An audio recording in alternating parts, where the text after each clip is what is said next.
শুভ মফস্বলের ছেলে, এই সবে ফার্স্ট ইয়ারে উঠেছে। শহরের কলেজে ভর্তি হয়েছে। কলেজের কাছেই একটা একতলা বাড়িও ভাড়া নিয়েছে। রুম শেয়ার করার মতো কাউকে এখনো পায়নি। আপাতত একাই থাকে। রাত জেগে সিনেমা দেখে, গল্প লেখে। দিনগুলো এইভাবে বেশ কাটছিল। একদিন গভীর রাতে একটা ফোন এলো, অপরিচিত নম্বর।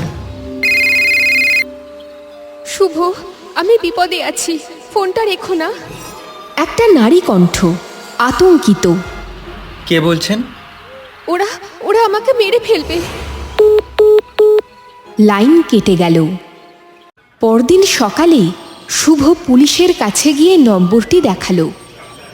অফিসার মৃগাঙ্কবাবু নম্বর দেখে এক মুহূর্ত চুপ করে থাকলেন। তারপর বললেন, এই নম্বরটা 3 বছর আগে একটা খুনের কেসে এসেছিল।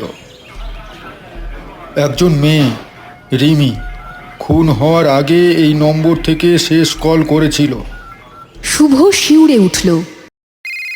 পরদিন রাতের বেলা শুভর ফোনটা আবার বাজতে লাগলো। স্ক্রিনে লেখা, রিমি কলিং। শুভ কাঁপা হাতে কলটা ধরল।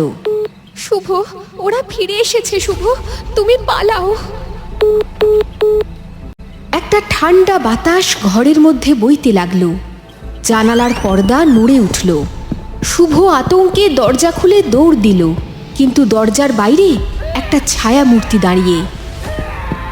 সেই মুখ শুভ দেখেছে পুরনো কেস ফাইলের ছবিতে, রিমি। পালাতে পালাতে শুভ একটা চিৎকার শুনতে পেল। এই ঘরে আর ফিরে এসো না। ওরা আমাকেও এখানে মেরেছিল, তোমাকেও বাঁচতে দেবে না।